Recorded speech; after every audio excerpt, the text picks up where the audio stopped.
What is up, guys? We are live. Welcome to the Bags to Riches podcast. I'm your host, Zach Ginn, and on today's podcast, I am with Brandon Narain, aka Blue Notes Brandon, and Brandon is going to teach us exactly how he turned 25 cents one quarter into over $30,000, and we're going to talk about his real estate wholesaling business. He's a fellow Floridian out here wholesaling, and he's absolutely killing it. So I can't wait to break down his business and really learn how he's doing a lot of these deals with not a lot of marketing. So it's very, very interesting for me. So Brandon, thank you for coming on today. Can you introduce yourself?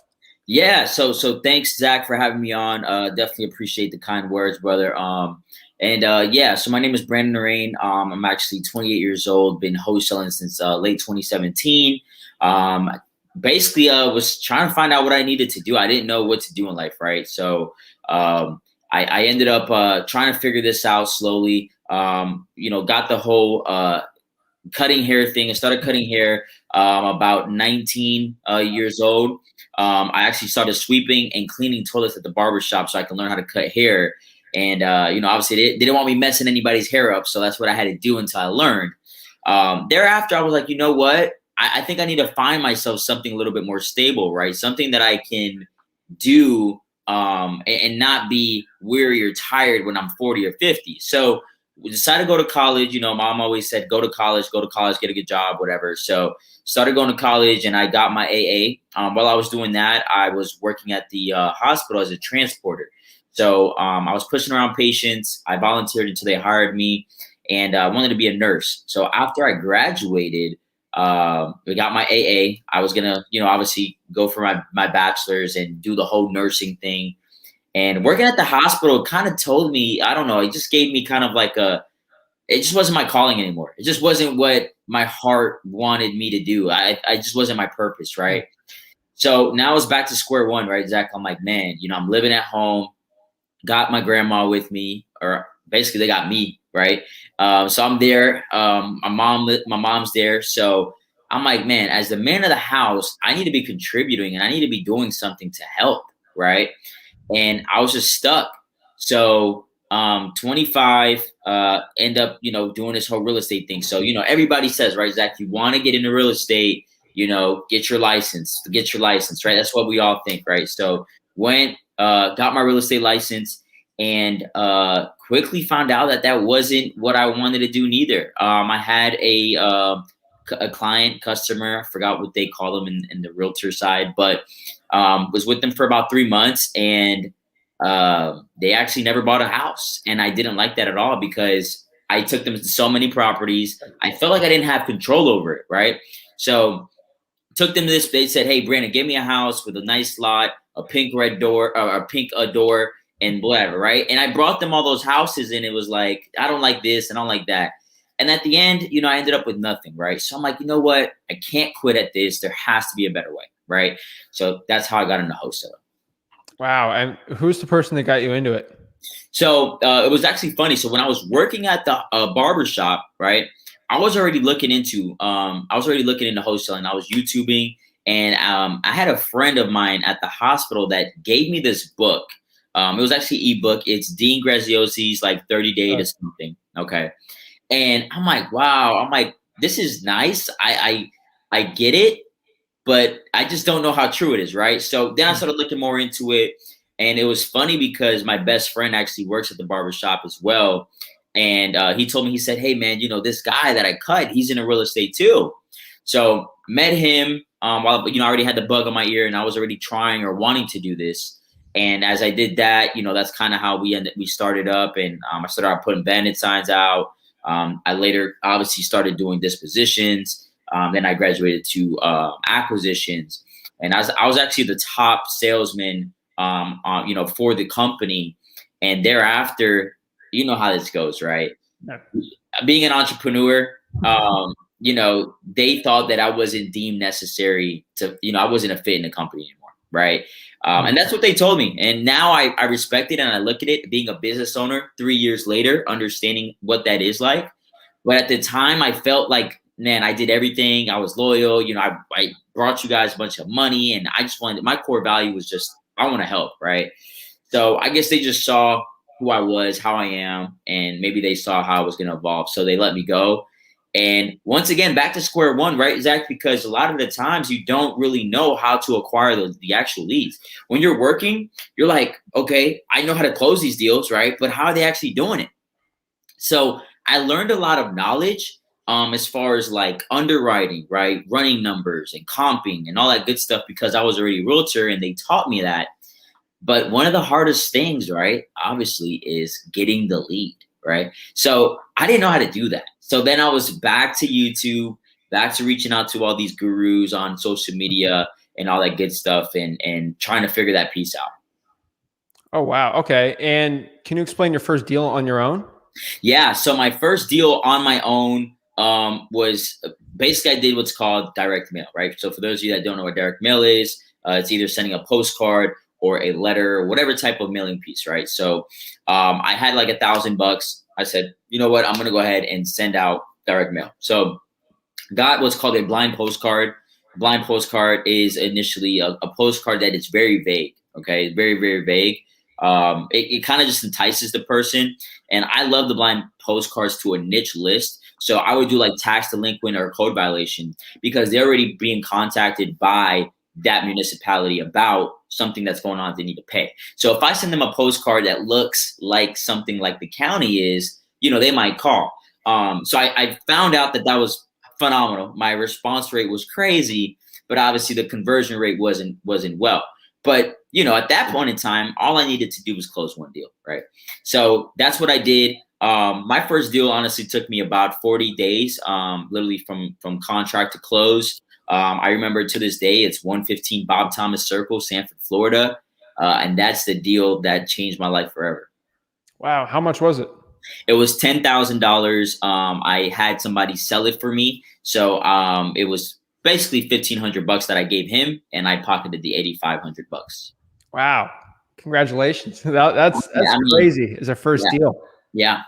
Crazy, right? Because listen, right, Zach, going to school, so living with mom, being with grandma, the most money I would get was Pell Grant for school, which is like $1,000, right? So I'm using that money to save or do whatever. I'm working these small jobs. I was making maybe like $28,000, $25,000 a year trying to go to college and do what I needed to do. So when I did tax returns and all that, I never got any of that, right? So when I made $8,500 myself, now I knew that it was obtainable. Like the stuff that I wanted to do in life, take care of my family, buy a car, buy a house, whatever. I knew that it was obtainable now through this.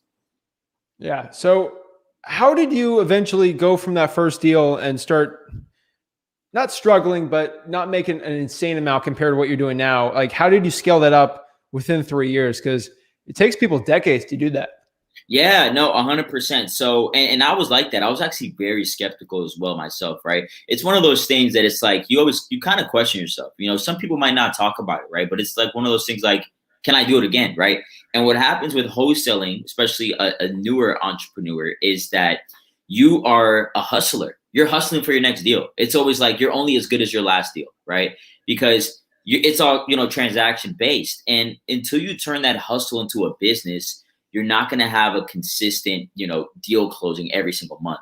And what I noticed for me, my biggest thing, and obviously I own now a CRM, but one of my biggest things was having a CRM. Understanding that I am talking to people and this is a people's business. I have to build rapport with them and I have to remember their name. Okay. Another thing when I talk to people, I mention their name every time we're talking. So I might say even in this podcast right now, I might say your name a bunch of times because I'm remembering it as I talk. And this is just what I'm used to because before I had a CRM, it was all straight notepads and, doing this, remembering people's name by just repeating it over. And that's what really helped me scale as well as delegating, right? Delegation, duplication, right? You're not going to find another Zach and you're not going to find another myself, right? But you can find somebody that can do a skill set possibly better than you, right? So basically, I was really good at acquisitions, or I was good at really talking to people, and I found that I needed to find somebody to do that. I had to fire myself and find somebody to do that.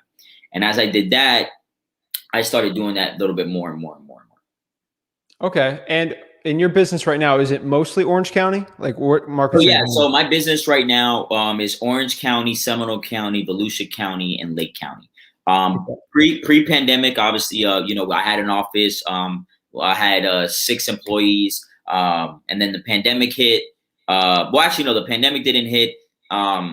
Me and my business partner separated, and at that point in time, I don't know if you know Max, obviously, but Max Maxwell was doing an event. We had my boy Quentin Flores, so I kind of did some traveling from January to February, as well as I spoke at an event, and then the pandemic hit, right? So I kind of went from office to straight having a smaller team, downsizing and cutting out the fat, and then the pandemic hit. So after the pandemic, now obviously we just been in Florida.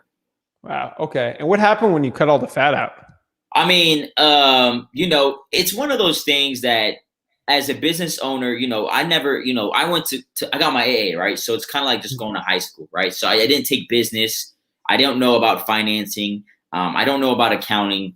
And one of the worst things for me was understanding that sometimes you have to fire fast. You got to hire slow, fire fast, right? So it's hard for me to do that because I've been fired before, right? And I hate when I got fired, right?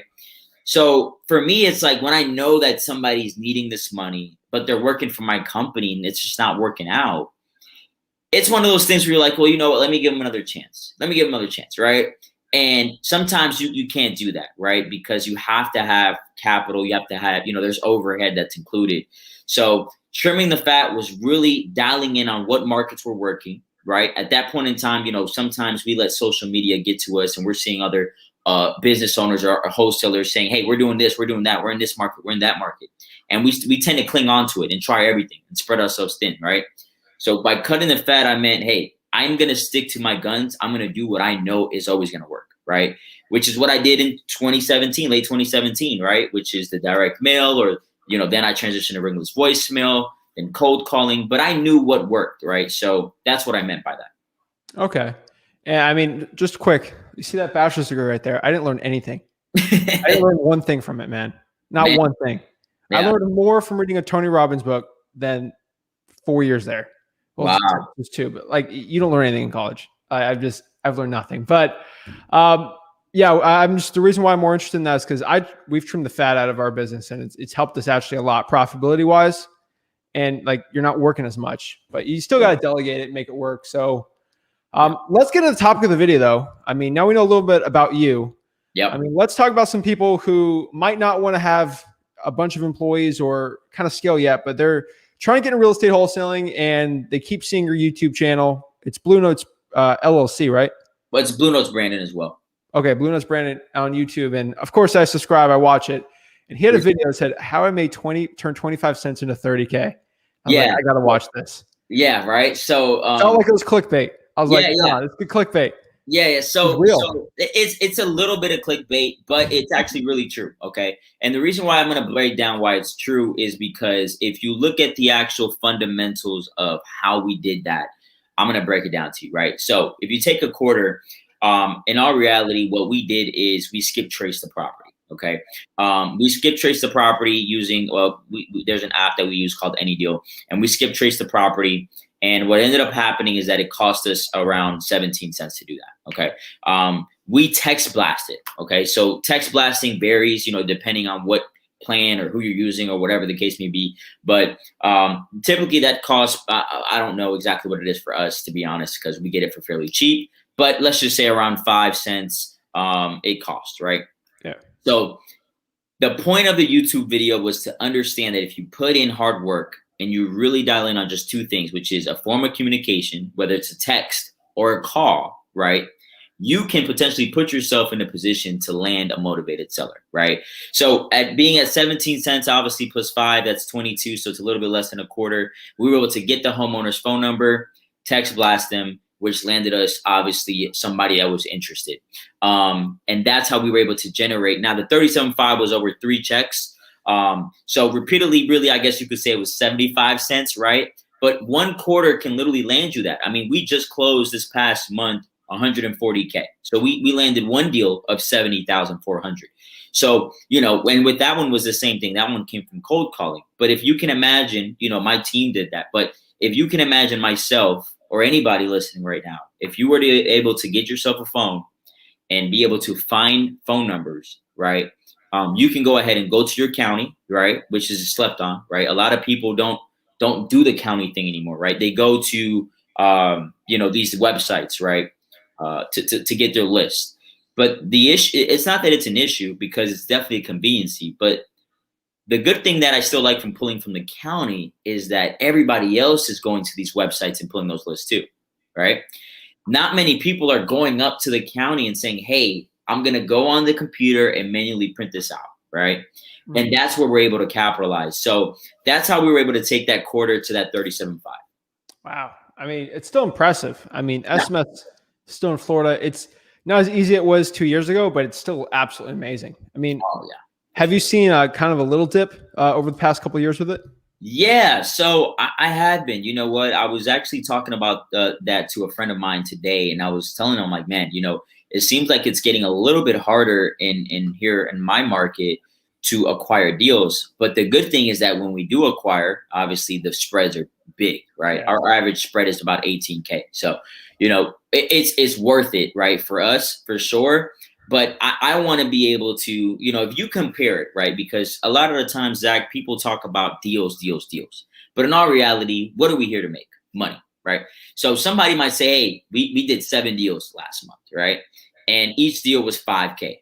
Well, I'd rather do 4 deals at 15K, 20K, right? So to me, it's all about my cost per lead and literally how much money we're profiting, right? So I just want to be able to, get it a little bit quicker and not rely on, pipeline deals, right? So, I might go into like a sub market. But yeah, I have noticed that it has been getting a little bit tougher. But I think, with the market and where we're at, I think that there's going to be a correction soon. So hopefully things will get a little bit easier. But wholesale will always be around. Yeah, I agree. I just think, is the correction going to happen? No one has a crystal ball, so we don't know. But I mean, something's bound to happen. So, have you seen that? What is the top marketing strategy from you? Because I see you're doing a couple of them out there. Yeah. So, I want to say right now, cold calling, and the reason why I break it down, I'm going to break it down for you, right? Is that with every other marketing strategy, the biggest thing and the reason why people quit is the qualification process, right? So what do I mean by this, Zach, is that with every lead that comes in, you have to qualify, right? It's the, hey, Zach, do you own your property? Do you want to sell? How soon can you sell? What's the condition, right? Okay, boom, hang up. Same thing over and over and over, right? But what I've noticed is that with every single marketing strategy, except for cold calling, you're playing this game of tag. Right. So if I'm text blasting, I'm texting you, then we're waiting for a reply. Then I'm going to get you on the phone. RVM, direct mail, same thing. With cold calling, it's kind of like I'm just, I'm going right there. I'm just getting to the meat and potatoes. Right. And once again, this is a people's business. So the faster that I can resonate with you on the phone, the faster that I can let you hear that I am a real person, that my tonality, the situation and the win-win strategy that I'm trying to provide to the both of us, the better off I am, right?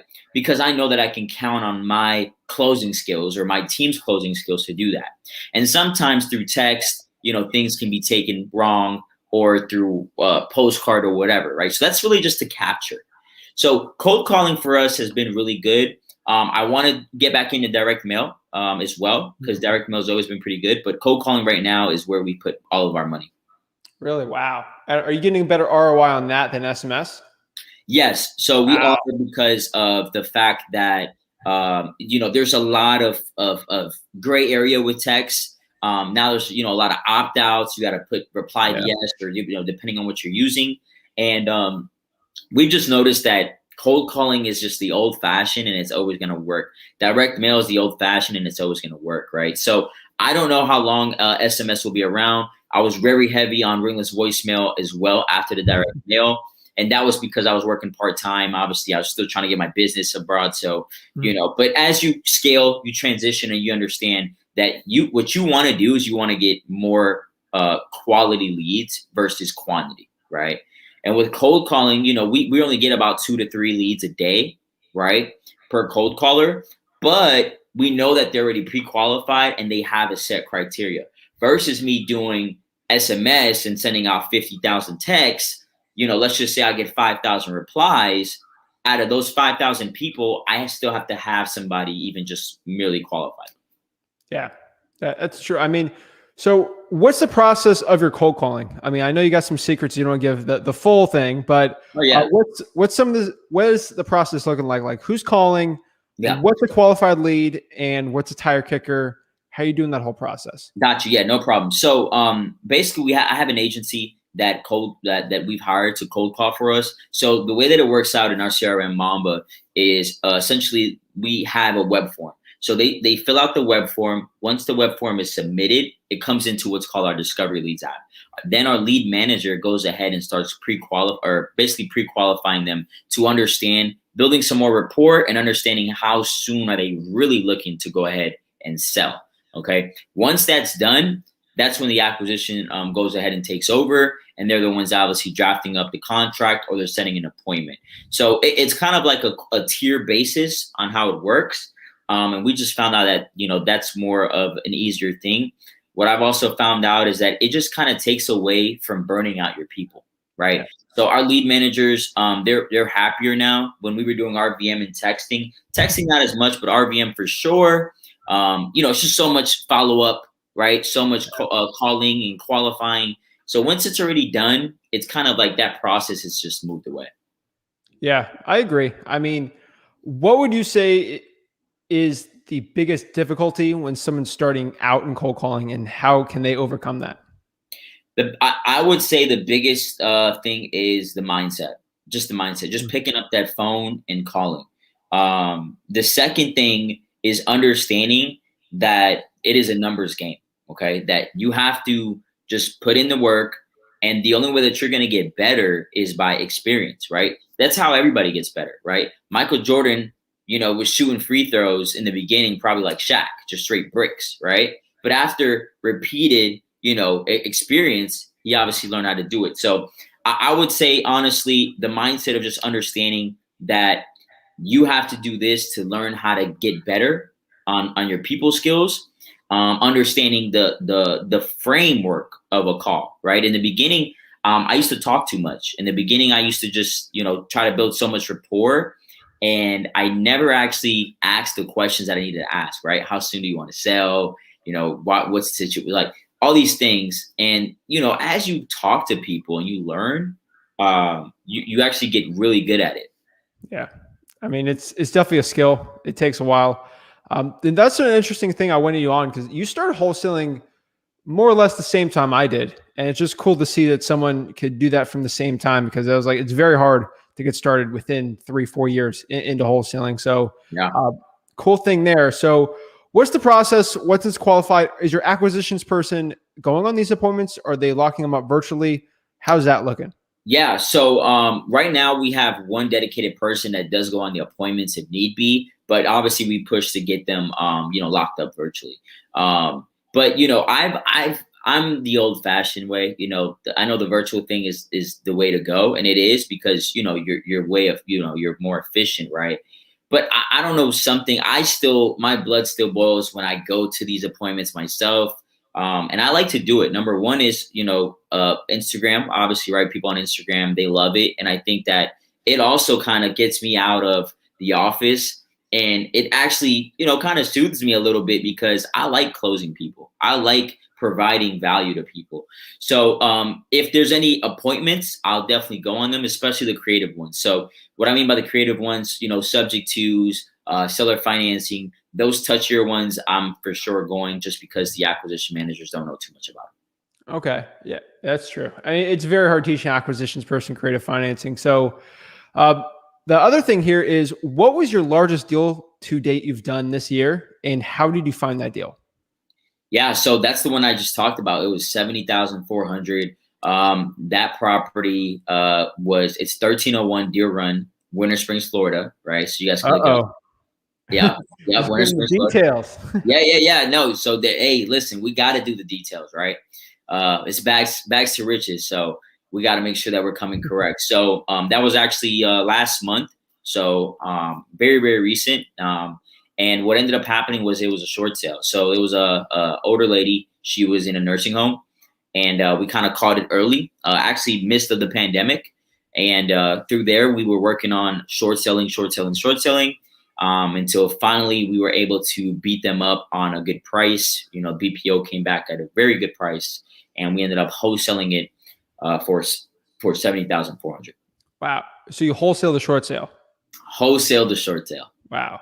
Very interesting. Okay. So you know what's crazy, right? This was the first time that it happened. So this was the first time, and trust me, I still don't even know how it happened, but there was no deed restriction. We did a double closing, and the bank they didn't say anything to us. So, and the title company looked at the short sale approval, and there was nothing about a deed restriction or anything. So we went with it. Knock on wood, they don't call me back for for anything like that, but it's been about a month now. So I think we're good. I mean, this is a big podcast, but it's not that big. All right. I don't think the HUD's watching this, but that's great, man. That's insane. So you're definitely speaking a lot of languages here if you're starting out. BPO, short sales, guys. Sorry. A little more of an advanced term. Getting into wholesaling shorts. Like if you're a guy like Brandon, it works and you can do those crazy strategies. What would your advice be for someone who's kind of getting new in this business and they don't have a lot of money and they're trying to get into wholesaling? What would your advice to be to those young guns out there that want to get into it, but they don't have any money? Well, the first thing I would say, Zach, is educate yourself. Okay. The more educated you are in something, the more confident you are. Okay. And the biggest thing is that I think people come into it not understanding what it's going to take to get it done. Right. Write it down. Right. Go on YouTube. Right. Obviously, Zach's, mine, or whatever, people on Instagram. Look at the actual process of what wholesaling is. Right. And ask yourself, is this something that I'm willing to do? Right. And how far am I willing to go to get this done? Right. The second thing is writing down that why, WHY. Right. Now, what that stands for me, Zach, is what hurts you. What hurt me was coming home and understanding that my grandma was there. My mom was there. We're living paycheck to paycheck, and I'm 20, 24, 25 years old. Right. So I understood at that point in time that, hey, retail failed. I got to find something else. And wholesaling was it. And this is what I'm going to do. Like, it has to work. There's no other thing. It has to work. Right. There's no ifs, ands, and buts about it. If you have no money, get creative. Okay. Get creative. And the good thing that I love about this business is that even though myself and Zach, we're out here, probably spending thousands of dollars skip tracing and blasting a lot of people. The good thing about it is that even if Zach came to my market, if I came to his market, he could still beat me out on a deal because that homeowner might resonate with him more than me. True. But sometimes the money doesn't matter. The money is there to get in front of more people. It's for exposure. But the real true skill is getting that person the value and the solution that they need. So I would really, really, look into like books like Never Split the Difference, books that are actually going to help you become a good people's person and understanding a little bit about real estate. Another thing that I don't like, Zach, is in the industry, I feel like we don't talk too much about real estate education, right? One thing that really helped me, and a lot of people say that, it's actually not well to be a realtor, but I actually learned a lot. Reason being is because realtors are my competition, right? As a wholesaler, when I'm calling a homeowner, I'm literally, I'm basically trying to cancel everybody else out so that I can be the last person standing, right? So questions like this, right, Zach? Well, hey, seems like a great property, Zach. I mean, I'm just confused on why you'd want to sell it. That's a pushback. I'm basically saying, hey, you should keep it. Now, if they tell me, no, I don't have the money, I don't have the time, well, great. On to the next one. Hey, Zach, why haven't you been, why don't you just list the property, right? So if they say, no, you know what, a realtor's just going to charge me 6%. Well, the cool thing is that I know that. And if I'm trying to beat the realtor out, I'm going to use that as leverage, right? And even if they don't go with me, I'm going to tell them what they should do with a realtor, what not. And you know what that brings? It brings reciprocity. I'm giving value, and they're going to be like, you know what? this person actually helped.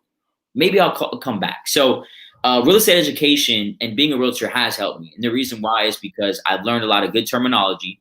I've learned a lot of just real estate in general, and realtors are my competition, and I know what they're going to tell them. So I can use that as leverage to help us and help the homeowner as well. Wow. And Brandon, speaking of competition, do you in Orlando really have to deal with like Zillow and Open Door right now? Yeah. So I've actually, Really? So the last year, 2020, we had a deal. It was going to be a great deal. It was like 30 grand a spread. And at the end, he ends up saying that he's going to cancel. He wants to cancel the contract. So we're like, okay, what's happening? And he said that he had like something medical, right? And he was sick. He said he'll let me know when he's ready. 2 months later, I see that it's sold. We call him, and he said that he had this company, Open Door, that sold it for like $20,000 under market value. I'm like, how in the world did they even do that? Yeah. And it was true because obviously we looked at public record and it did sell for that. So I'm like, oh my God, how did they even, like, what do they see here? So yeah, we do see that. I wouldn't say often, but yeah. Oh, wow. And is there any way you beat that competition when you're dealing with other sellers right now? Yeah. So a good way to beat it, I would say is getting creative, right? So maybe you can negotiate terms, right? You can negotiate some terms with interest. I know obviously that's a little bit advanced, but what I mean is that you can get the homeowner to finance you the property and pay you over time. Or you can maybe, do that for a short period amount of time and then do what's called a balloon and cash them all out. So just kind of getting creative. Everything is about BLT, believe, like, and trust. If you can build that believe, like, and trust with the homeowner and literally give them value and give them more money, right? They might work with you. Yeah, definitely. The next thing I got to ask you is a stupid question, but I think people need to understand this question is, Brandon, everyone can watch all your Instagram stuff, your YouTube stuff. They can listen to like everything you do, like all your content. But is there a substitute between actually going out there on the field and actually getting the dirt in the trenches, talking to a seller versus watching content and trying to learn it from there? Yeah, no, there's no substitute. There's no substitute at all. Okay. I don't think there is. I think that it's all based on experience. Okay.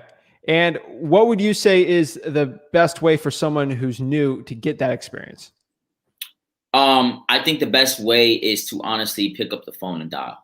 It's the best way. It's so simple. Yeah, it really is simple because you want to know something. You can. It's like, you ever heard one of those sayings, which is like, what would you do if whatever, right?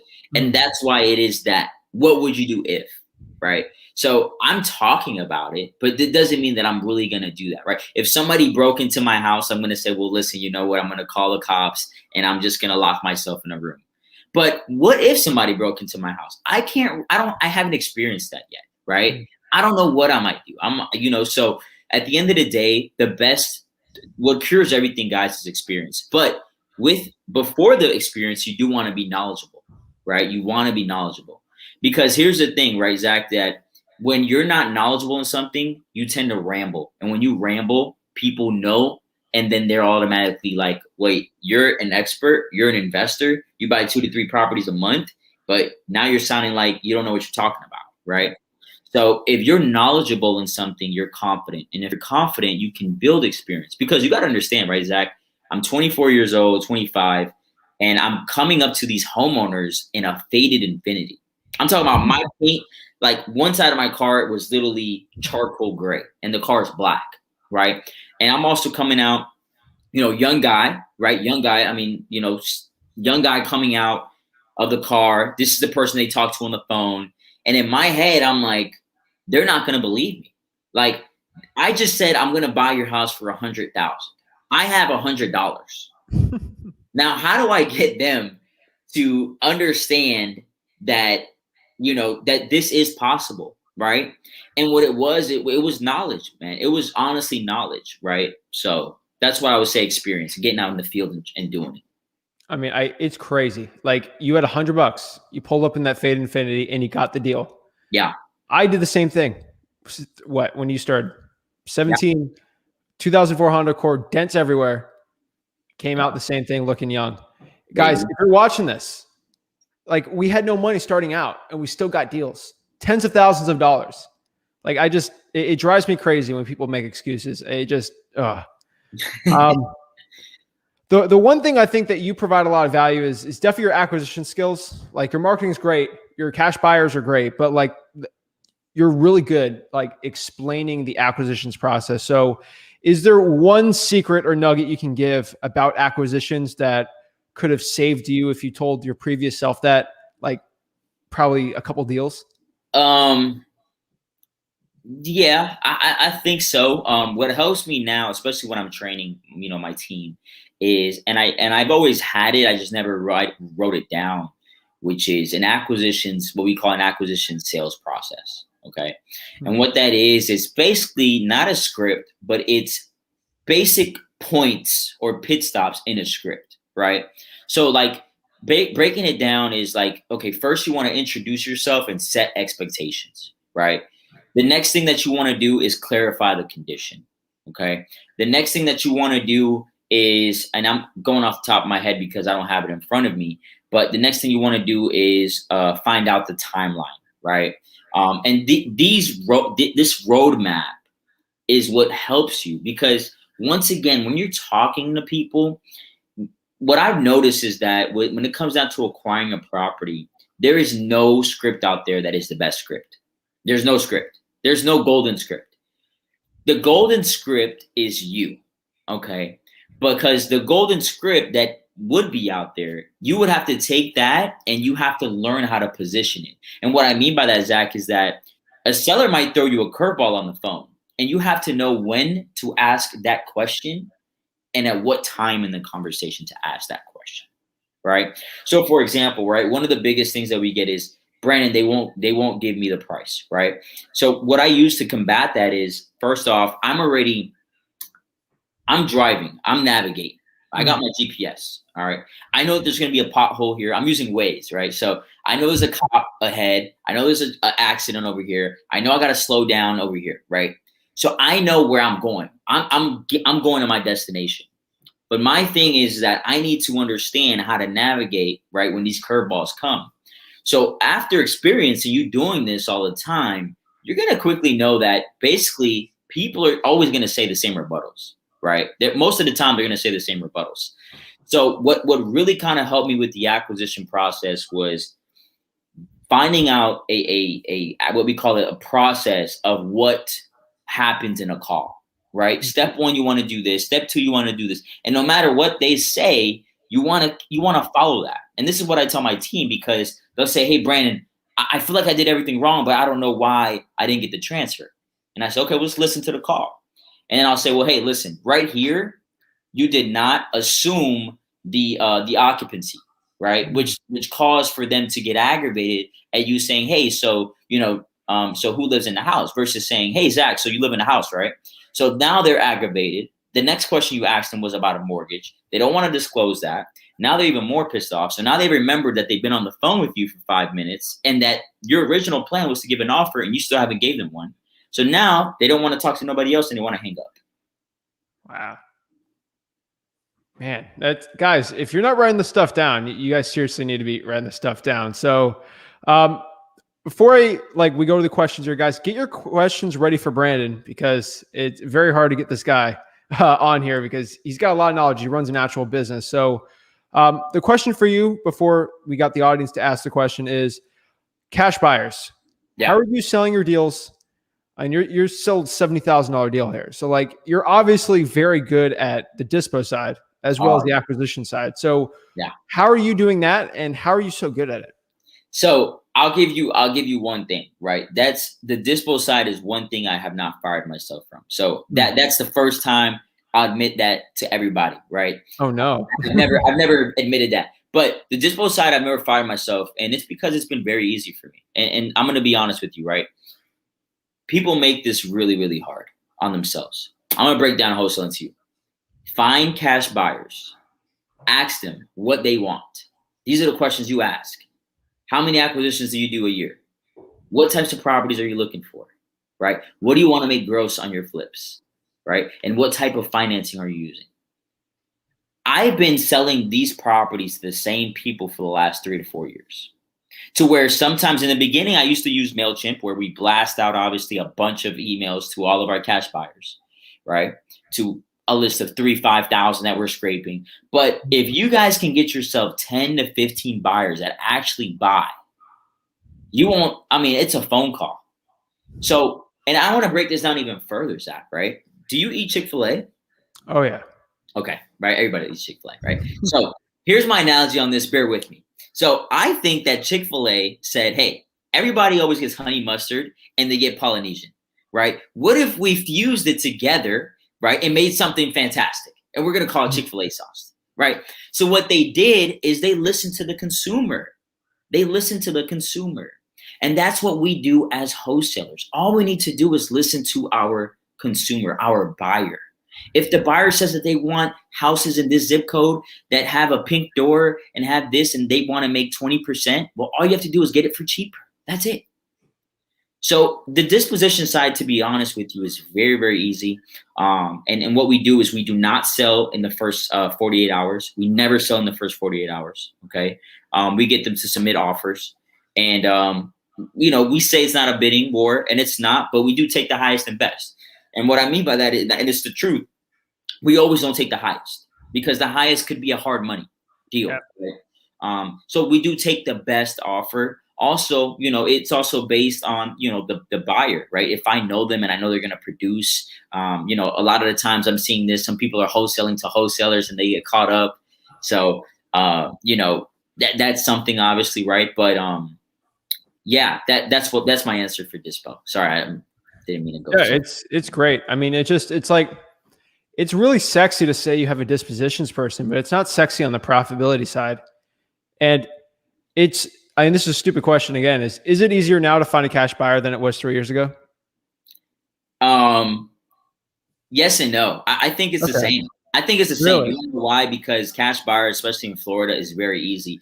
If you literally go and grab bandit signs and literally put them on the corner, and there's a science to that. I actually, in my course, I have a whole module on how to put out bandit signs, right? But there's a sauce to that, because remember, when I started out, I was going to all these bad neighborhoods, and I'm there putting out bandit signs, and I'm like, why isn't anybody calling? Well, I would notice that they would call, but sometimes, I don't know, I wasn't paying attention. I would get more calls. And what I found out was a secret sauce, and I'll share here on you, is that if the car lane is this way, a driver is sitting on the left-hand side of the car. People put their bandit signs on the corner on the right-hand side. You got to put it across the street on the left-hand side so that they can see it, right? So that's what I started doing. Calls started coming, and then it's so easy. We also do ghost ads or ghost posts on Craigslist. So we'll take a property that I know is like a hot property in my area, like a 3-2, 1,200 for 90,000, right? In Florida, houses, or in Orlando, so at least 230 average. So $90,000 house, somebody wants that. And we just tell them, hey, if you want to buy it, contact us. And in all reality, we don't have the property, but we're basically lead capturing buyers. So I was doing that back then, and we're still doing it now. I think it's always been easy, but that's my opinion. Yeah, I agree. I mean, the bandits. You're talking the bandit sign kid that's done. I was obsessed with bandit signs. So yes, took me a lot of bandit signs to learn that trick. So yeah. Awesome. Jose says blue notes, sweet. How you doing, Jose? Let's see. I follow him on Instagram. He'd be making money. Love seeing successful young people. Sweet. Hey, Video watching from Iran. Wow. I love it. Wow. John says, I'm starting to hit the Sanford market hard. It seems like an untouched piece of Central Florida. Is that a good market? Yeah, so Sanford's actually really good. It's middle class. So it's not an untouched market. We've been making money out of Sanford. Yeah, my first deal. Look, so Zach, you have a great memory. So yeah, 115 Bob Thomas Circle, Sanford, Florida. That's actually by Midway. Sanford is a great place. And what I've noticed too, guys, when you want to do your market research or your MSA, you want to make sure that you're actually understanding these markets. A lot of these markets are middle class to lower class. And the reason why investors like to buy in those because there's a lot of supply and demand. What does that mean? More people come in and the prices still stay lower. So flippers are able to buy 2 to 3 houses to invest in and flip. So yeah, Sanford's a great market. And what's MSA? So basically just another word for market research analysis. I honestly don't even know what it stands for. Okay. I think it's market search analysis, but who knows? These realtors, I swear. Yeah. Oklahoma City for virtual wholesaling. Do you have any experience in there? I do not, but once again, the same process. Do your market research, get your hot zip codes, right? Understand where investors. This is another issue, Zach. Mm-hmm. People watch videos, they say, I want to start wholesale. And they're in no shade to anybody in West Virginia, but they're in West Virginia in a suburb with like 2,000 people, and they're like, I can't get deals, right? Or I'm getting deals, I just don't have investors. We want to know why, because that market is just not investor friendly. So Oklahoma City, I've heard of people wholesaling there making money, but make sure that you're doing, you're understanding what you need to do to understand that market. And then you got to come after those Chick-fil-A customers. Ask those buyers what they want. I'm telling you, if this was at my house right now, I'd run in the kitchen and show you how big of a Chick-fil-A sauce bottle I got, because it's there you go. Big. There you go. Isaac says inspiration is real. Amen. Peace. These guys can relate to this story. It's awesome. Natalie says here, can you talk about the Traced Act starting this June 1st? Are you well-versed in that? I'm not. So maybe you can tell me what's going on. Yeah, I mean, it's basically, from what I've seen, I did this on the live yesterday. It's for everyone watching. It's basically an act from the FCC. Well, Congress passed from the FCC. They're just basically going after those robocall car warranty deed. Yeah. I personally don't think it's going to affect us cold callers, and I don't think so. Yeah. So what I would say about that is, number one, I mean, you always want to use different DIDs or phone numbers. Okay. You always want to. So we, as a company, you always want to have a DBA. Okay. So you want to have not a legal DBA, but you always, like, ours is next cash offer. Right. But our actual acquisition company, like when we go under contract, it's Blue Notes Inc. Right. Yeah. So we never openly just say that. Right. So you want to make sure that you're using things, I mean, I don't think a 7-year-old will know what a Blue Note is. Yeah, exactly. So they get very confused, but like a young person like us that would know it. Will says, Zach, love the content, new to wholesaling, live in an attorney state. I've heard it is more difficult to deal with attorneys rather than title companies. Do you have any advice? Have you dealt with attorney states at all? Yeah, we have. I would say it's, once again, what I've noticed in life, Zach, and to Will, is that everything is upon BLT. Believe, like, trust, building rapport. I remember going to the county and saying, hey, do you guys have a code violations list? Lady's like, no. I'm like, for real? No, yeah, there's none. I literally went back and found somebody else, and you know what they told me? I literally built a report. I said, hey, how's it going? I'm just going to use, I don't remember their name now, but hey, Zach, I'm actually a local real estate investor. I just helped an older lady flip, buy a house. She was going through an eviction process because of code violations or blah, blah, blah, blah, blah, blah, blah. And I built a rapport with them. And they're like, you know what? This kid is doing a good cause. He gave me all the free game on how to literally pull the code violations list. So with the attorneys are the same thing. To get to my point, it's the same thing. Just literally provide value. Seek to understand before being understood, and you'll find somebody that can help you. Huge gem right there. I'm telling you, he did the nice way. I did it the mean way. I posed as a college student trying to get information, and I did both ways. Always the providing the value way is always better. Zach says, I appreciate all your help. If I meet with the seller and we agree to sign the contract, do I give him the earnest money, or do I deliver that to the closing company and they hold the money? What do you do with your contracts, Brandon? So if I meet with the seller and we agree to sign the contract, do I give him the earnest money? So I'm assuming the buyer you're giving, is this the buyer? Because you wouldn't. I think he's talking about seller. Okay, so seller. So I'll tell you what we do.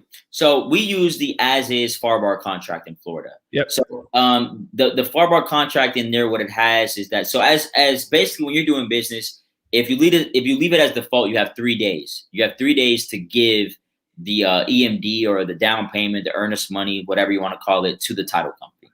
Now you can extend that. So what we do is we put in there 10 days, knowing that maybe our inspection period is also 10 days. So I never give the money until I really know that I have a buyer without having to lose it. Now, another thing is, once again, have a good rapport or a good relationship with your title company. I'm not going to say no names, but I have title companies that I've worked with that honestly, they don't even ask me for the EMD. Like it'll go a whole month and they won't even ask me for it.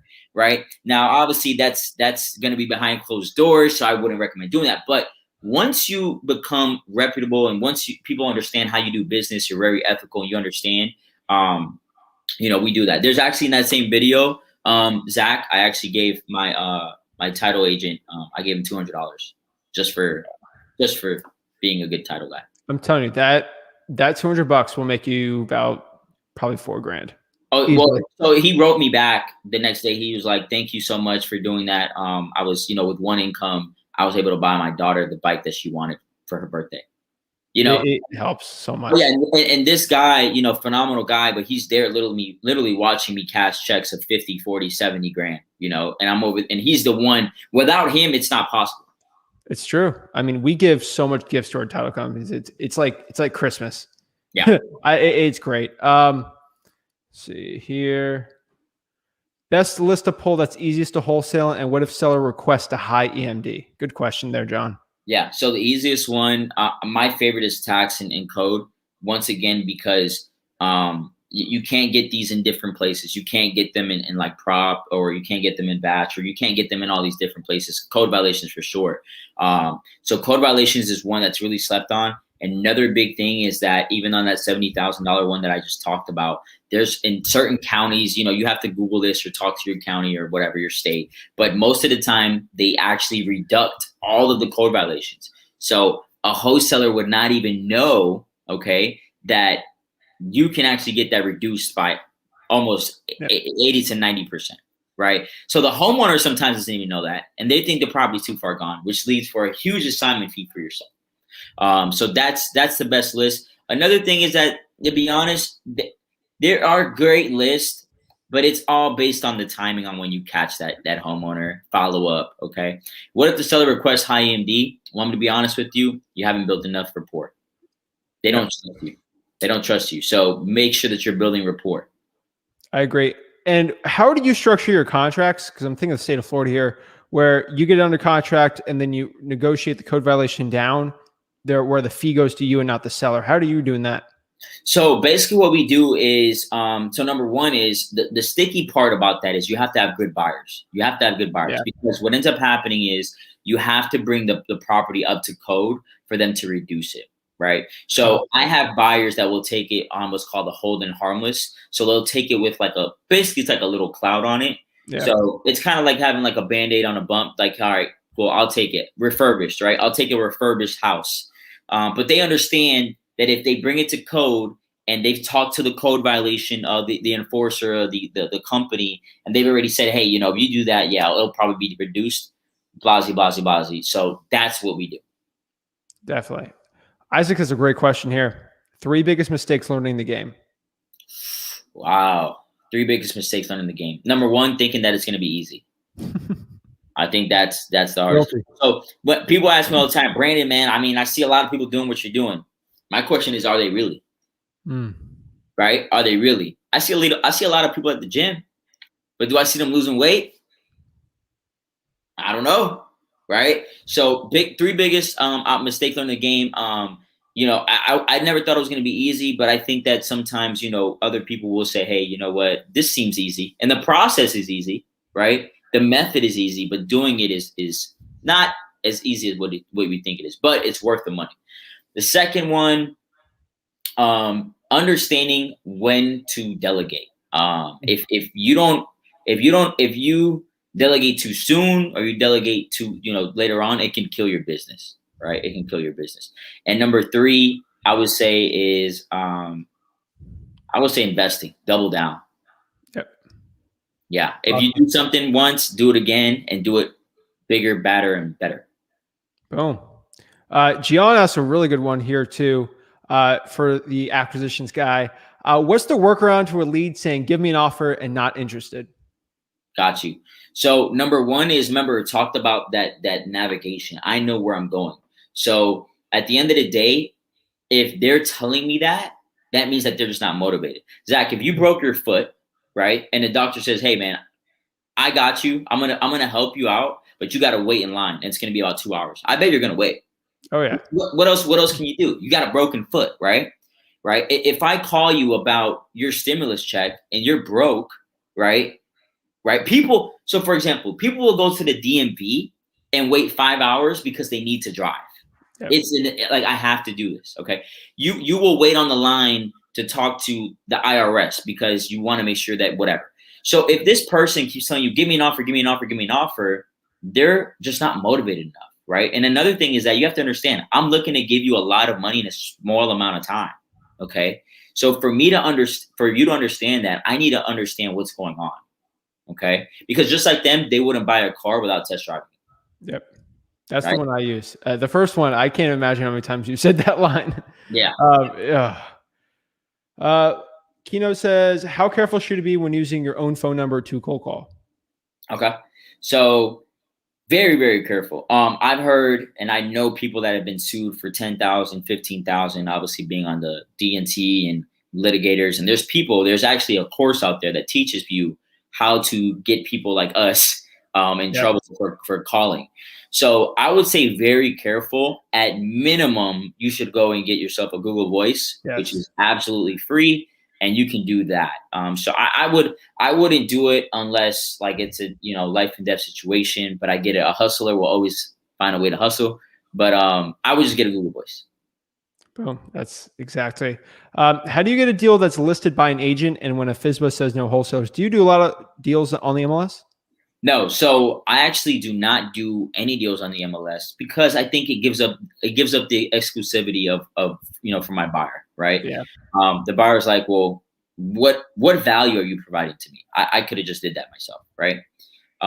So that's why we don't. But how can you get a deal? I do know, and there's actually a huge company in Orlando that was very good at doing this. And basically what it is, to be honest with you, is building rapport with agents. You're going to see the same like short sale agents, the same type of agents listing these properties as well. A lot of these realtors, they work with strictly investors, and they, so you want to build that rapport once again, right? Build that relationship so that you can get the deal before it comes on the MLS. And if it is on the MLS, the reason why it's harder for wholesalers to work with people on the MLS is because number one, they want you to give proof of funds. Number two, their EMDs are hard, right? So the EMD, like you have to put down that down payment. And the third thing is that they give you 0 to basically 2 days inspection period, right? So it doesn't really allow for you to do much. And the whole thing of MLS is market value. You're putting it in the best platform. It's like, you want the best, right? So, and then the second question, when a FSBO says no wholesalers, don't tell them you're a wholesaler. You're a buyer. Boom. That's it.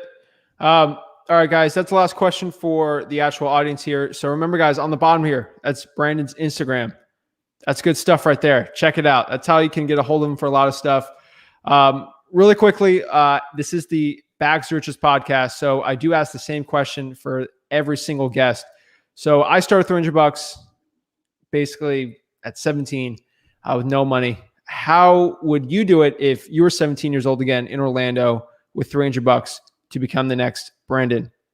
Wow. Okay. Let me ask you this. My question is, would it have to be at the time I was 17 or could it be now? Now. Okay. 17. So yeah, what I would do is, number one is I would leverage exactly. I know that you have some great stuff up here. I think I saw some for like 500 texts for $1. Something like that. I would leverage that 100%. Okay. So I'd go ahead and use that. I'd also get me a list. A lot of these, I seen that you had a List REI or something like that for very cheap. So I'd get those and I'd literally pick up that Google Voice and start calling. Just literally call people, mash the phone, just all the way down every single day until I got one person to give me yes. Once I turn that yes, I'll take that money and do it again. Boom. That's exactly what you got to do. And I want to say one more thing too, right, Zach? Yeah.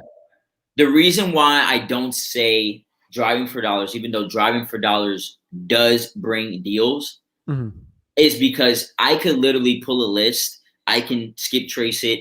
I can call it, and I can call about 100 people that day while you're still driving around and then going home and typing it in and doing all that. So I'm trying to get to people as fast as possible. Exactly. Bobby Blue says, saw Brandon last on Instagram with Real Estate Diddy and Brian. Great information. You're always live, man. I appreciate the value you give. Guys, give him a follow below. Last question here is, I know you have a YouTube channel. You got a bunch of socials. Like you're popping off like crazy.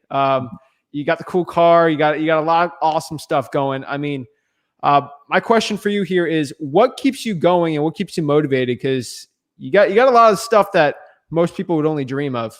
Wow. What keeps you going? Because you can basically, I'm not saying you probably have enough money, but you probably have enough money. You don't have to work. What keeps you going? That's a great question, man. And actually, I've been on a lot of podcasts, and I don't know if I've been asked that. So the answer to that is, in the beginning, my purpose was to repay my family. After that, it was to strictly make money. I was money hungry, right? And now it's literally to just give back. I want to be able to, because I remember myself 3.5 years ago, being, I was just like you guys. I was on Instagram and I was DMing these guys. And if I show you, my request is 99 plus. And now I understand, right? You remember, Zach, when your dad told you or your mom told you, like, don't worry, you'll understand when you get older, right? I didn't understand. I'm like, I'm contacting these people. Why aren't they replying? Are they just that busy, right? So now my thing is that if I get a DM or if I get a call, if I get somebody like this just saying, hey, you're doing great. You're doing great information. I did this and it worked, and I did that and it worked.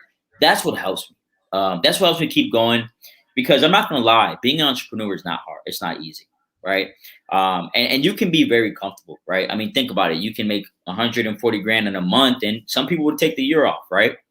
And obviously, the more money you make, the more money you spend, right? Yeah. So, now it's kind of a process of, thank God I've learned how to fish, right? So I can put food on the table. Yeah. So now it's a bigger thing, right? And the bigger cause is being able to help other people understand that there is something out there, right? You don't have to go to school. You can, right? But you don't have to. You don't have to work for 40 years to vacation or retire. Then you can do it now. So that's my cause now. That's what keeps me going. Sweet, man. How can people reach you? I know you got Mamba CRM. Yeah. Any deal app, right? Any deal? Yeah, okay. Exactly. So we have Mamba CRM, which is obviously, like I said, I mean, if you guys break this down, let's just say you talk to 100 people a day for 7 days. That's 700 people. Out of those 700 people, let's say you get 3-4 people that you actually need to follow up with. If you're not putting that somewhere to help you out, you're literally throwing all your money away. So if you're looking for a CRM, get mambacrm.com. You can go ahead and check that out. Any Deal app is a phenomenal app. It helps you skip trace. It helps you offers. So what we were talking about, creative deals, lease options, subject tos. I was horrible at math, which is why I love the app. You can e-sign documents. I mean, there's so many things you can do. You can reach me on Instagram at Blue Notes Brandon. TikTok. Follow me on TikTok. I'm trying to learn TikTok. It's kind of stepping stone, but I'm trying to learn it. TikTok as well. YouTube, Blue Notes Brandon, and Facebook, Brandon Noreen. Sweet, Brandon. I really appreciate you coming on. Any parting thoughts for the guests, for the audience? No, what I would say, I'll leave you with this, guys, right? I want you to look around right now, scroll through your top 5 people, scroll through, those favorites in your phone, and ask yourself, if not me, then who, right? If I can't do it, then who out of your close circle is going to go ahead and help that family? Right? Because 2017 and prior, I was selfish. I was going out with friends, wasting my money, not doing what I needed to do. And I was being selfish, right? And then I actually said, you know what? I need to do something to help out, not just myself, but my family, my family's family, my kids, my future kids, I need to do something, right? So ask yourself that, guys. God bless everybody. Thank you for being on the show. And hopefully one day I can meet any of you guys or all of you guys in person. Sweet. Thank you so much, Brandon.